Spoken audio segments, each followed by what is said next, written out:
ബിനുവച്ചന്റെ ജീവിതത്തെ അനുസ്മരിച്ചുകൊണ്ടുള്ള പ്രഭാഷണം നടത്തുന്നത് ബഹുമാനപ്പെട്ട ഡോക്ടർ അഗസ്റ്റിൻ പാമ്പളാനി അച്ഛനാണ്. അച്ഛന്റെ വാക്കുകൾക്ക് പ്രാർത്ഥനാപൂർവം നമുക്ക് കാതോർക്കാം. അഭിവന്യ പിതാവേ, ബഹുമാനപ്പെട്ട ജനറാളച്ച, പ്രൊവിൻഷ്യാളച്ചന്മാരെ, ബിനുവച്ചൻ്റെ പ്രിയപ്പെട്ട മാതാപിതാക്കളെ, കുടുംബാംഗങ്ങളെ, ഈശോയിൽ സ്നേഹമുള്ള സഹോദരി സഹോദരങ്ങളെ, കുഞ്ഞുമക്കളെ,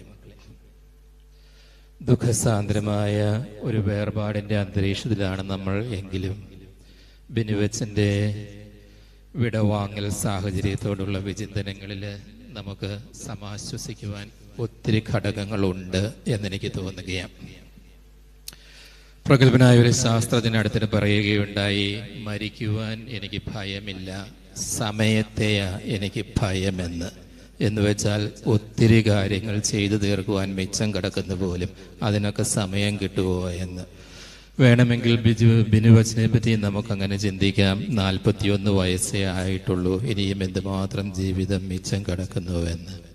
പക്ഷേ സുവിശേഷങ്ങൾ നമ്മളെ തിരുത്തുകയാണ് എന്ന് തോന്നുന്നു.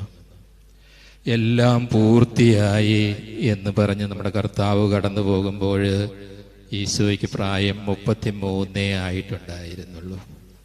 അഭിവന്യ പിതാവ് ആരംഭത്തിൽ പറയുന്നത് പോലെ കുറച്ചു നാളേ ജീവിച്ചുള്ളൂ, എങ്കിലും ഒത്തിരി കാലം നമ്മളോടൊപ്പം ജീവിച്ചു എന്നത് പോലെ ബിനുവച്ചൻ ജീവിച്ചിരുന്നത് എന്ന് ശരിക്കും അരൂപി നിവേശിതമായ വചനമാണ് എന്നെനിക്ക് തോന്നുകയാണ്. ഞാൻ ആലോചിക്കാറുണ്ട്, എന്നതാ ഈശോ കുരിശിൽ കടന്നുകൊണ്ട് എല്ലാം പൂർത്തിയായി എന്ന് പറഞ്ഞത്. എന്നതാ കർത്താവിന് പൂർത്തിയാക്കാനുണ്ടായിരുന്നത്. എന്തെങ്കിലും പൂർത്തിയാക്കാൻ വേണ്ടി ഒന്നും തുടങ്ങി വെച്ചവനല്ല നമ്മുടെ ഈശോ. പുരഞ്ഞു നിറഞ്ഞു നിൽക്കുന്ന പുത്രിമാരെയൊക്കെ കെട്ടിച്ചു വിട്ടതിൻ്റെയോ സമാധാനപൂർണമായിട്ട് സ്വത്ത് ഭാഗം ചെയ്തതിൻ്റെയോ ഒന്നും ചാരിതാർത്ഥ്യമല്ല കർത്താവ് പറയുന്നത്. ഒരു ഉത്തരമേ ഉള്ളൂ എന്ന് തോന്നുന്നു. ഞാൻ സ്നേഹം പൂർത്തിയാക്കി, സ്നേഹിക്കാവുന്നതിൻ്റെ പരമാവധി ഞാൻ സ്നേഹിച്ചു, ഒരു തരി പോലും മിച്ചം വയ്ക്കാതെ നിങ്ങളെ ഞാൻ സ്നേഹിച്ചു, അവസാനം വരെ അവൻ സ്നേഹിച്ചുവെന്ന് സുവിശേഷകൻ പറഞ്ഞതിൻ്റെ ആവർത്തനം കർത്താവ് തന്നെ പറയുകയാ, എല്ലാം പൂർത്തിയായി എന്ന്. സ്നേഹമുള്ളവരെ, ബിനുവച്ചനെ പറ്റി ചിന്തിക്കുമ്പോഴും ഇത് തന്നെയാണ് നമ്മൾ ഇന്ന് ഈ ശുശ്രൂഷയുടെ ആരംഭം മുതൽ ആമുഖത്തിലും പിതാവിൻ്റെ വാക്കുകളിലും എല്ലാം കേട്ടുകൊണ്ടിരിക്കുന്നത്. ഞാൻ 2000 ആലുവയിൽ ഞങ്ങളുടെ മേജർ സെമിനാരിയിൽ ഫിലോസഫി സ്റ്റാഫായിട്ട് വരുമ്പോൾ ബിനുവച്ചൻ അവിടെ ആദ്യം 1-ാം വർഷം പഠിക്കാൻ വേണ്ടി വരുന്നുണ്ട്. ശമാശന്മാരെയൊക്കെ പരിശീലനത്തിൻ്റെ ഭാഗമായിട്ട് വ്യക്തിഗതമായി കണ്ട് അഭിമുഖം നടത്തുന്ന രീതിയുണ്ട്.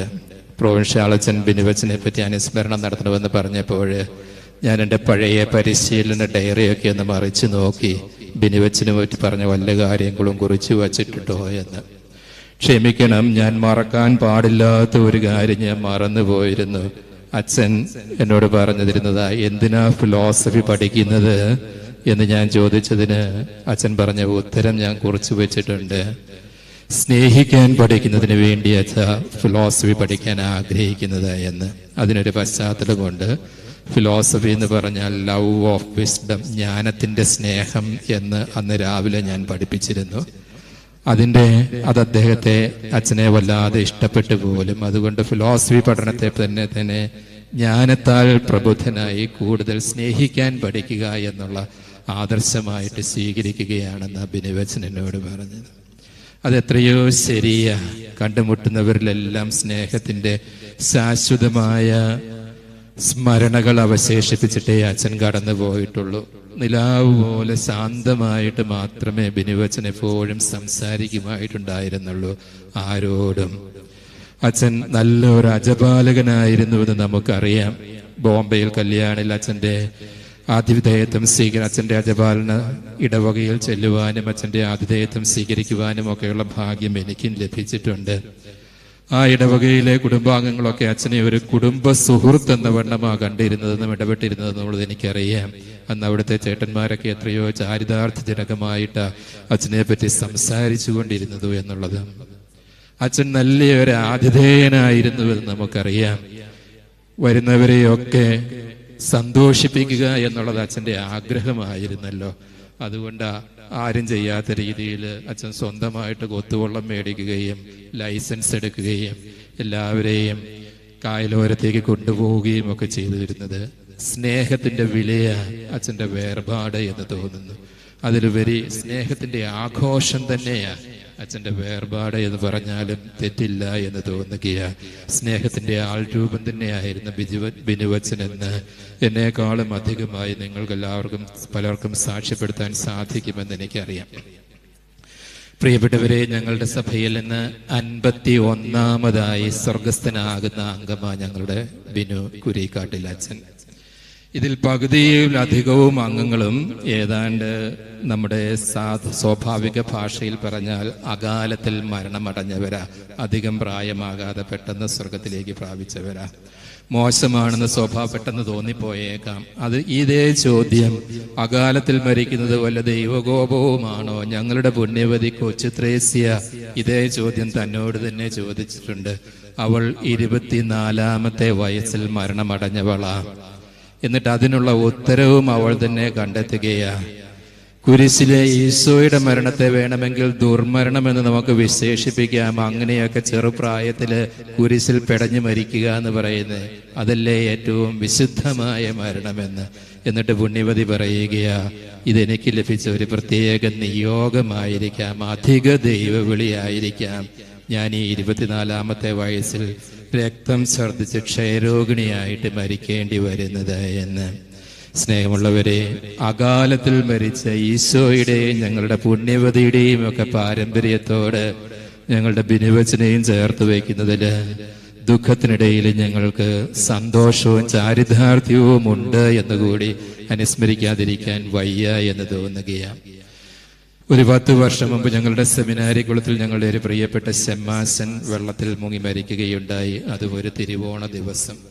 ഈ വാർത്ത എങ്ങനെ അവന്റെ അപ്പച്ചനോട് പറയുമെന്ന് ഞാൻ വിഷമിച്ചിരിക്കുകയായിരുന്നു. അന്ന് ഈ പ്രിയപ്പെട്ട അപ്പച്ചന, ബ്രദറിന്റെ അപ്പച്ചന എന്നെ വലിയൊരു ദൈവശാസ്ത്രം പഠിപ്പിച്ചത്. അദ്ദേഹം എന്നോട് പറയുകയാണ്, അച്ഛൻ വിഷമിക്കേണ്ടതില്ല. പത്രോസിന് ഈശോ നിഷേധിച്ച അനുഗ്രഹം എൻ്റെ മകന് ഈശോ നൽകുകയായിരുന്നു. അതാ അവന്റെ മരണമെന്ന് എനിക്ക് തോന്നുന്നതെന്ന്. കുളി കഴിഞ്ഞവന്റെ പാദങ്ങൾ മാത്രം കഴുകിയാൽ മതി എന്ന് പറഞ്ഞ് ഈശോ പത്രോസിന്റെ ശരീരം മുഴുവൻ കഴുകണമെന്ന അഭ്യർത്ഥനയെ നിഷേധിച്ചപ്പോൾ എൻ്റെ മകനെ കർത്താവ് ആപാദചൂടം കഴുകിയെടുക്കുകയായിരുന്നുവെന്ന് ആ പ്രിയ മകന്റെ വേർപാടിനെ പറ്റി അപ്പച്ചൻ ചിന്തിച്ചത് എന്ന് പറയാം. സ്നേഹമുള്ളവരെ, ബിനുവച്ചനെ പറ്റി നിശ്ചയമായി നമുക്ക് അങ്ങനെ ചിന്തിക്കുന്നതിന് വലിയ സാങ്കത്യമുണ്ട് എന്ന് തോന്നുകയാണ്. ബിനുവച്ചൻ തൻ്റെ പൗരോഹിത്യ ശുശ്രൂഷ ജീവിതത്തിൽ ഏറ്റവും അവസാനമായിട്ട് ചെയ്ത കർമ്മം എന്നെ അത്ഭുതപ്പെടുത്തുന്നു. ഒരു പുരോഹിതൻ എന്ന നിലയിൽ എന്നിൽ അല്പം അസൂയ ജനിപ്പിക്കുകയും ചെയ്യുന്നു. അച്ഛൻ യുദ്ധം ചെയ്യുകയായിരുന്നു, പോരാടുകയായിരുന്നു. ജീവന് വേണ്ടി, ജീവൻ രക്ഷിക്കുന്നതിന് വേണ്ടി, സ്വന്തം ജീവനെ രക്ഷിക്കുന്നതിനല്ല, കൂടെയുണ്ടായിരുന്ന ആളിന്റെ ജീവൻ രക്ഷിക്കുന്നതിന് വേണ്ടി. യുദ്ധത്തിൽ അച്ഛൻ തളർന്നു വീണു, മരിച്ചു വീണു. പക്ഷെ ആ പോരാട്ടം അച്ഛൻ ജയിച്ചു.